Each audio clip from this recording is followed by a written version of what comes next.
Hello, everyone. Welcome back to another day with your fertility specialist. Um, at here at house, my name is Miracle, and I'll be your host for today. And so today we're going to be talking about a very important topic, and this topic is very important because most people have different perspective on it. In On this set today, we have a gynecologist, consultant gynecologist, Dr. Jane. Welcome, ma'am. Thank you very much. Welcome. So childbirth is one of the important things that women go through, and also is powerful, and it has a lot of things to it. Sometimes fear, and a lot to it. So today we have a topic that wants to educate the community about it, and I don't know if we can start like this. So the our audience, please, before your comments come in or your questions that you have start rolling in, let's start asking the first question. But we have to understand what labor is and what epidural is. But let's start before we understand epidural, we have to start with what labor is. So I don't know if you can explain what labor is and the stages that we have during labor. All right, thank you very much. So labor is it's an important process that for most pregnant women would go through, and labor just is simply defined as X.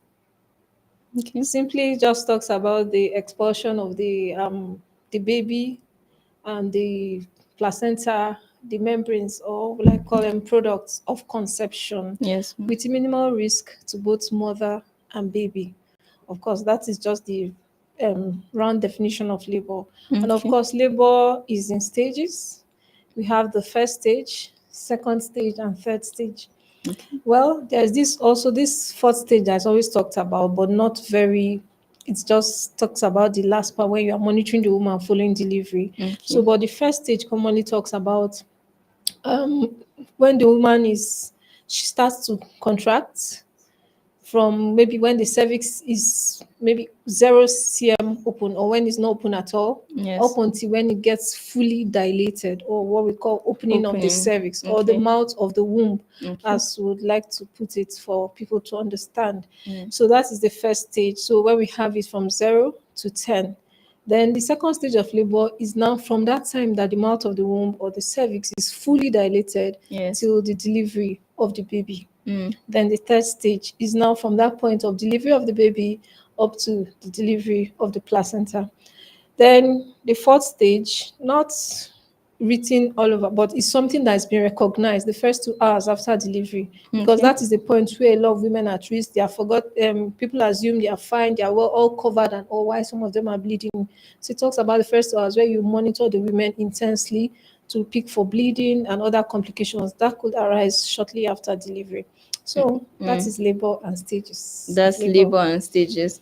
Okay, so I know that labor and stages has been, talked about, but then there's something called contractions, and there's something I heard that there's true and then there's false contraction. I don't know how true that is, but is it any? How is contraction?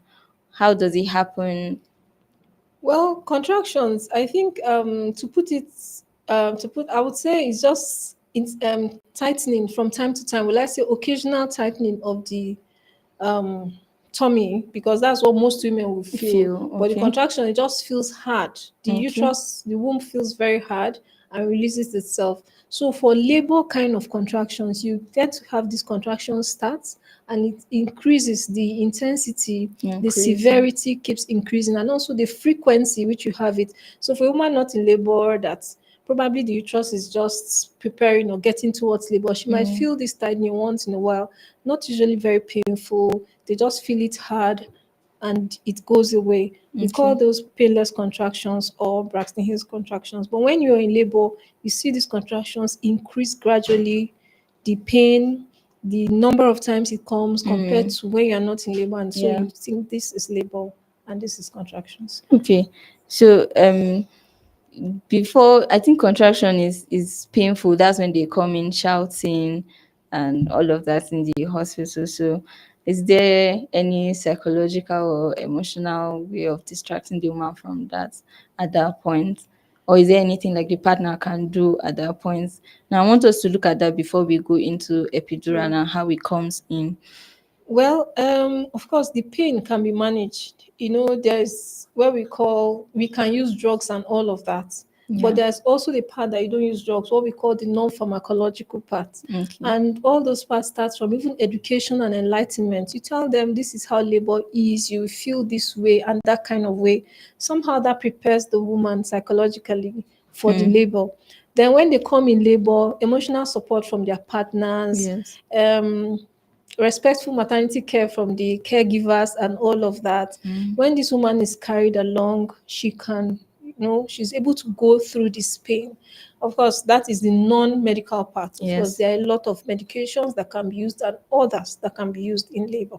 Okay, so having looked at what labor is, at least we have a background of what labor is and how it happens, the stages, and then the contractions, and when a woman should come to the hospital. So, is it when she start feeling the stomach tightening that she should just come immediately, or is there a particular time she's supposed to go to healthcare or to the hospital?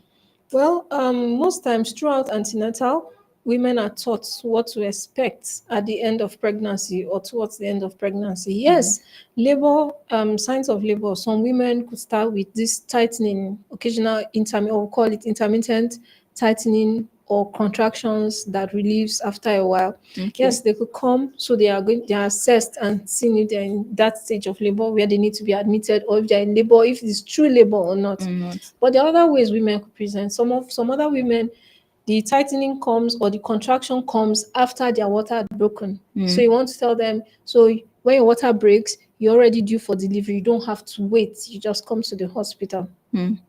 Basically, those are the common ways most women will come. Their water breaks, or some will start to see what we call show, which is a bloody mucus. Okay. That's just the plug that was closing the cervix. So once the cervix starts to loosen up and feels free, that plug that was block or closing the place from Yes. infections and all of that just falls off. So people begin to see all of those when they're heading towards delivery, labor process, and all of that. So when any woman sees any of this, you can just come to the hospital for assessment. If you're in labor, you'll be told. If you are not, or if it's not labor, other Yeah. things could be done for you as appropriate or as deemed fit for the Okay, time. Yeah. so that's a good background on labor. So now let's look into the main topic of the day, which is epidural in labor. So would you briefly just tell us what, not briefly in details, at least something that my audience could actually understand. So you can just tell us about what epidural is. We want to know what epidural is. Well, okay, epidural, as commonly called, is a form of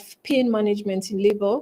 And Okay. of course, we had introduced that there are other methods. Yes. But over time, with experience, epidural seemed to be one of the most effective, or Mm. if not the most effective method of pain management in labor.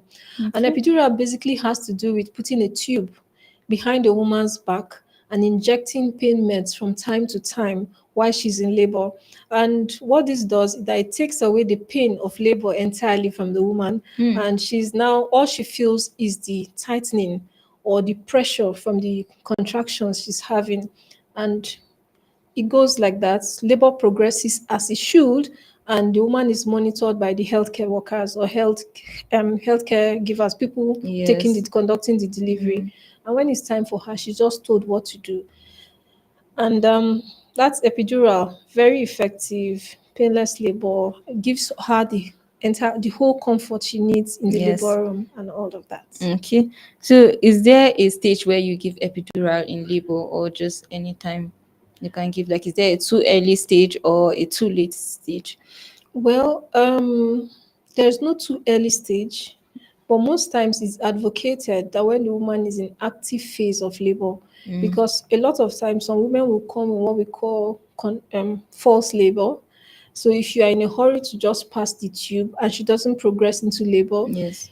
if you would end up removing, and you know that this the point where these tubes are going through to is has to do connection with the fluid, the spinal cord and all of that, so you don't want to keep going in and out Okay. unprepared. Mhm. So you want to do it when the woman is in active phase, and in active phase we just say is in the first stage of labor, when the Yes. woman's cervix has opened up or the mouth of the womb has opened up till at least 4 Four centimeters. centimeter. Okay. Yes. Yes, there are a few cases for some women that you want to plan and maybe artificial initiation of labor process, what we call induction of labor. Okay. Yes, so you can actually pass the, especially for women that really need good pain control, like women with sickle cell anemia and all of that. Yes. At the point you want to commence, by then she would have started having contractions. She wouldn't have started having contractions, but you can actually go ahead to have your epidural catheter inserted. So there's no Okay. too early per se. So you see, this set of women we started even before the labor process. Mm. Then too late. Sometimes, yes, when a woman is in advanced labor, we're looking at 8 centimeters, 9 cm dilation. You see, the challenge with that stage is that the pain is intense. Cooperation from them might be difficult, Yeah. and the baby is almost out. So it might be difficult for them to even cooperate to get it done. Okay. But if a woman insists on having it done at that time, Mm. why not? She gets it because she has the right to her care Okay. right on that delivery couch. Oh, wow. So does it happen immediately, or like when administered, does it happen immediately, or it takes a little time before It takes it effect. starts? Yes. Yeah, it takes well almost immediately for a woman who is in pain. Anything 5 minutes might not be too long. So up to 5 minutes, within 5 minutes, it takes effect. Okay. Yes. So when given now, when the epidural is given to the woman, is she supposed to stay in like a fixed position, or she can move around, or she can? Well, preferably they can stay. They should stay in a position that's on the couch, Okay. even though they can change from one position So to the another other, like but left not and moving right. around because there's this feeling of some of them their legs get numbed. Okay. Some of them have this position sense, loss of Mm. some positional sense, so they don't feel, movement becomes a challenge for some. Mm. So some of them might miss a step and all of that. So you want them to, because sometimes the pain is not there, can easily slip, falls and all. And we encourage them to actually stay on the couch with different positions on either the left or the right side as Okay. they would prefer. Okay. So earlier you talked about the sickle cell having it too early, like maybe 3 cm.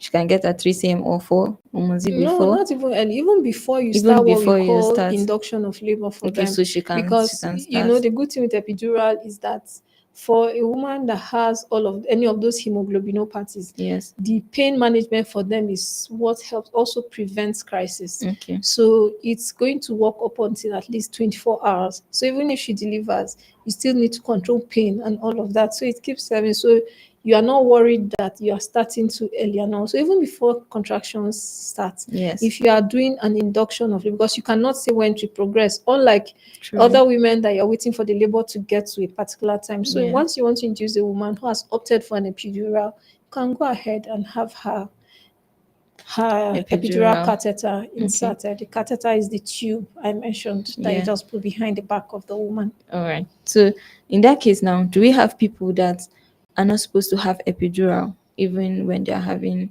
labor, and then they probably just say they want to have, and then maybe is there like a health situation where you don't give epidurals like some women? Well, not exactly, but just like you have reasons why some other people would not benefit from a particular procedure. So for some women, if you have, even though it's far-fetched, but if there's an infection at the site where you're supposed to Mm. put the tube, Yes. it means that also increases your risk of sending more infection up there. If the person has generally, I think generally that's the major thing. Yes. Then, if a person has bone defects, spinal defects, that would make it difficult for the tube to go in, a lot of difficulties might be. So, you plan to use other methods and all of that. Okay. So, sometimes those are the far fetched reasons why some women will not benefit, but every woman should be able to benefit from an epidural. Okay. So I want to talk about some of the risks of epidural, even though we are creating awareness for people to get familiar with what epidural is. I don't know if it has any issues on the blood pressure, like whether the person have low blood pressure or the person have high blood pressure. Are there Well, some patients like that? basically, once you have an epidural catheter, a woman will be Mm, monitored. So not just her blood pressure, you are looking at her heart rate, you are okay. looking at her breathing rate, you are just assessing the woman generally. Even she will try to make her pass urine and monitor. Okay. So yes, most of those injections at the back, they would cause what we call some kind of drop in the blood pressure. Okay. But it's not something that is unexpected. So Serious. it's just to Okay. monitor the woman and be on the case, monitor her regularly. It's not something that is not manageable. And it's not like it's going to be a problem per se. It's just a normal thing to do. Once you give a pain med that can cause something, you monitor the patient to be sure that she's fine. Okay. Are there some side effects of the epidural that you need the women to know? Like, Well, common side effects, just like you have pricks, needle pricks. okay. So you're going to have minor pain, temporary pain at the site of the place. Mm, Those are the immediate thing you feel. Then sometimes the place could get infected, and okay. yes, can get infected. Then you can have bad infections that also go up there. But all those things are not very They common. are rare. Yes, very So rare. you need to go to a proper health care to Yes, once you understand the principles of keeping the place clean, what we call principle asepsis is observed sepsis. while Yeah. doing that, the tendencies for those to happen, they are very far Okay. fetched here. So does it numb like the whole woman from her tummy down, or from where is it, like Yes, it's from the lower from limbs, the from the lower? waist Okay, down. down. So she's able to communicate, she's able to talk, she's able to act, she's able to Do anything. interact. Yes, Can she and even eat? take selfies. Oh, she she can. Can she eat? She- well, yes, but we discourage heavy meals Okay. during labor Yeah. because labor is just a dynamic process, and at any point in time it can change. Even a normal progressive labor can just halt progress. You have Yes. what is an arrest, and she might need to go in theater. So you don't want to start rushing a woman with a very full stomach Hmm. into the theater. So sometimes try to moderate what they Just take, their something light. fluids and all of that. Yes. Okay. So is it possible for this epidural to fail? Well, when you say feel, I think probably when you say fails, probably the needle not inserted or the tube not inserted in the right position. Properly, yeah. Sometimes when you have difficulties getting to the point where the Mm. tube is supposed to stay, what it means is that the pain meds that you're injecting through that tube might not be getting to the right spot where it's supposed to take effect.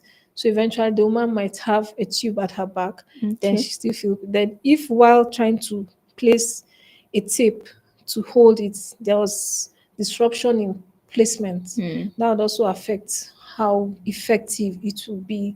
That's the only time it will fail. But once it's Placed. Yeah. yes, well placed and the meds given, it's Effective. an excellent way of Seems I'm going to laboring. Oh my, consider that. yes, it is. You should try. So, how long does it last? Like the numbness, how long does it last after delivery before the woman is able to feel No, better? ideally, while she's in labor, we keep topping up every hour. Okay. And again, it depends on the medication. Sometimes when you add other medications, it lengthens the duration of action of what you are given. Okay. But normally within an hour, it wears off. So if a Okay. woman had delivered, and the good thing with epidural, if she has a tear, it will be used to suture it. And again, if a woman will eventually needs a cesarean section, the epidural catheter would also serve the labor process and her post-surgery pain management. Okay. So is that long? But a woman that just delivered, because you top up every hour, Yes. when you're going at the end of 1 hour, the woman is fine post-delivery and all of that. You just discontinue administration of the pain medicines that you're administering, And and that's that's all. all. Yeah. Okay. So, looking at what epidural is and how it works and everything, there are some myths out there and misconception about epidural, and I think most times people mix that up with spinal. So I don't know if you can briefly just differentiate the two, epidural and just spinal, before we go into some of the myths properly. Well, all those definitions, epidural, spinal, they are just medical They are medical terms. Okay. So it just tells you when you say epidural, it's just the space it gets to in the person's spinal cord. Okay. That's this backbone now. So the epidural catheter stops at the epidural space. Okay. Spinal anesthesia goes to the spinal space where the Cerebrofinance the fluid. fluid in the brain, Yeah. yes, can come out, and you see. So it's, but the needle goes through the same spot. Okay. Yeah, so they are just different things. Why one stops behind, the other goes a little ahead, but they almost do the same thing. But of course, that one gives longer numbing. The Than the other spinal, yes, one. epidural, you just keep topping up here. Do they also feel their leg like very heavy? They can't move it around or No, something? for spinal, Yes. yes, Okay, you but can't for move your epidural, legs. Yes, you can move your leg. yes, you can, but you might not be. Some persons will feel some weakness and all of that. Okay. Yeah. So I've seen online and some people too believe that the epidural causes this long-term backache for them. So I don't know what you say about that. Could it be from the management or maybe the process of it? I don't Well, know. just like everything could have side effects and complications, but I think that long-term back pain, it's not for everyone, and Okay. it's not something that you must have if you have an epidural. Epidural, yeah. Yes, sometimes if an expert inserts an epidural for you Mm, with less difficulty, yes. most times you have it smooth. Sometimes some of these issues is when you have multiple punctures, there's now injury to some of those nerves. That's when you begin to have those pain. But once it goes in easily, less traumatic. Yes, that's it. Mm, When you have a traumatic insertion, commonly you would have that. Aside that, when it's not traumatic, most people would be fine. A lot of women have had epidural and they're doing just fine. okay. So I keep saying that the point where you insert the needle for epidural is same thing for the spinal Mm, needle. So it's just that spinal needle is smaller. So yes. women, a lot of women have had CS and not most of them have back pain. So it's the same effect you expect for an epidural catheter placement. So I encourage women out there, please go for an epidural. You have a very comforting, smooth, and Painless painless delivery. labor. Yeah. Yeah. Okay. So I have one other one again where people talk about, oh, if they give you pain medication, that's even for pain medication. If they give you pain medication, it's going to slow your labor and all of that. And then so also for the epidural, they talk about if after giving you the epidural, it's going to slow your contractions are going to reduce, and you're not going to progress as you were going to without it. Again, that's not true. Epidural doesn't have any effect so long as adequate contractions have been established in Hmm. labor. Epidural doesn't have any effects, either stalling or anything about your contractions.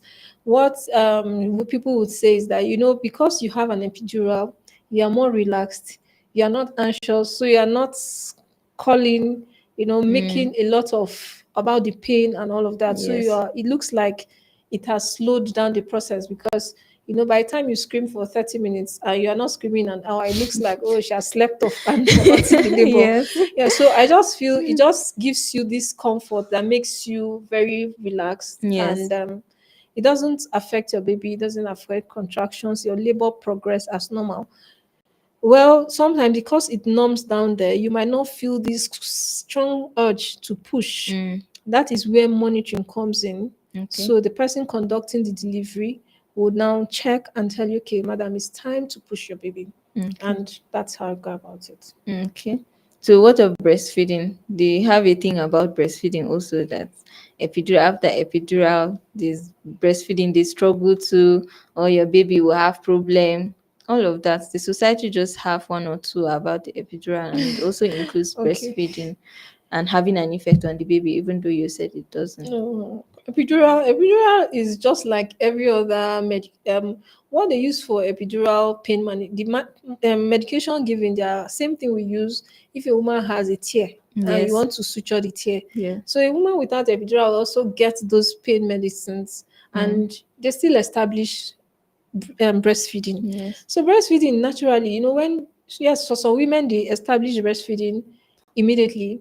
Some others will take 1 to 2 days. It's still Mm. a natural process. So once Okay. pregnancy ends, the whole pregnancy hormones withdraw, and the whatever is inhibiting breast milk from coming down, just pause. And that's just it. Okay. So it doesn't have any effect on breastfeeding and milk production. It Okay. doesn't. So there's another one about headaches, because so many people come online and say, don't get this epidural. Since I had one, I've been having headache like back to back and all of that. So I don't know if it Well, causes headache. well, no, it doesn't. Mhm. Epidural, like I said, you stop at the epidural space. So even post-spinal, some women will have occasionally will have headaches because of the leakage of the fluid that comes out. But Yes. for this one, you don't even have anything of that sort. So it doesn't cause headache. Probably if you have headaches, please consult the doctors. Okay. So like earlier you talked about professional administering this for you, because I saw somebody posted about after having epidural, she was paralyzed, something like that, and she was telling the people that nobody should get it. She was just telling people because it's out of experience. If it happens to you, you feel like every other person it will happen to. So I don't know if there's like a chance to that somebody could get paralyzed. Well, just like we said, everything that there's a good side to every medication, and we have what we call side effects or Yes. complications of a procedure. So, as I explained, if you have a traumatic, that's what's the best word for trauma now? Well, a turbulent insertion of your needle. Mm. Yes, you can have injuries to those Nerves. nerves. Those Okay. nerves are things that convey sensations, the Okay. body pain, heat, um, just things that convey sensations in the body. So if you Like have message. injuries, yes, to those nerves, you can also, yes. And if it becomes so difficult and there's, let's say, cutting, transection of a nerve, then you might lead to some of those Okay. problems. Yeah, so it's a far-fetched complication that could arise, but very rare. So are there some other pain medications or an alternative that the woman can get aside from epidural? Yes, there are a lot you can get, but again, we know that epidural is the most Effective. effective. Yes, Okay. so you can get a whole lot of medications from injections, just different classes of pain meds can actually be used. Okay. So can you help us at least tell the women, are there some ways where they can prepare emotionally and mentally for delivery or labor with or without epidural? Well, labor is the end of every pregnancy. And for most women, when they come for the antenatal classes, they are taught how to labor, what to Yes. expect. I feel that is the most important part. Health education, what to expect, how labor progresses, the number of hours you eventually spend. So nobody comes thinking that in 1 hour should be out. Yes, someone might have come in an hour, but you don't know how long she spent at home. So they should prepare their minds to what to expect, how labor goes, and all of that. If they are prepared that way, somehow it prepares them. Then they come with a bed companion. Your bed companion is someone, maybe your partner or someone that is Mother paid, or anyone. someone that is paid to do the job. Okay. So all of those things gives that emotional backup. So once you have a companion, it gives you this rest. It makes your labor a lot more Okay. comfortable and easy. Yeah, so once women are educated, they prepare for what to expect. And they also counsel on the possible things that could happen that could go wrong. Mm. So if they know all of these, they are more prepared, they are armed with information. I Yes. think they say information is power, right? Yeah, it So it is. gives you that power to own your labor, to be in charge. And somehow that makes women go through it with a lot of, okay, I know this is supposed to happen. I know this is supposed to happen. And in the end, they have a normal labor, healthy mother, healthy baby, Mm. and healthy Okay. So fathers. that's that's beautiful. So after debunking the myths and the misconception, I don't know if you have any advice for new mothers, because there are a lot of them out there, Yeah. and people like us that are hoping to be one day. Well, I would want to encourage every woman out there. Mm. Um, Pain management in labor is very crucial. Yes. Yes, we understand that in the years gone, that a lot of women went through this pain without any help. But now help is here, and this makes your labor very comfortable. It gives you the rest, the desired peace you need in the labor room. I encourage every woman to go for an epidural. Epidural is safe. It's safe for you, safe for your baby. It doesn't affect your breast milk. It At doesn't all. affect lactation, and you walk into that labor room smiling and come out smiling. No And stress. yes, it's that good. I want every woman to try it. If you can accept the needle of a for spinal for a cesarean section, I think you should be able to accept an epidural. I think Okay. it's safe. The back pain should be far-fetched. I don't think that should be ahead of the benefits. The benefits of an epidural is outweighs of these minor complications we have mentioned. Yes. So that if you have 100 women having epidural, you Yes. might just have one with a complication. Yeah, so 99 That's and a good one. percent. Yeah. Okay. So thank you, Dr. Jane, for staying with us and enlightening us about this important topic. We really appreciate your effort to come here and teach us. I mean, I've learned also. So thank you, audience, for staying with us to the end of our session today. We hope that you stay with us next week, Friday. I mean, Friday. We always do this Wednesdays and Fridays, 3 p.m. So join us every Wednesday as Wednesdays and Fridays to learn more about um, labor, the woman in general, fertility, and everything that we do. And if you want to learn more or have more of this conversation, you can come to our facility at number 10 Farvey Road, Rayfield. Thank you so much. Bye.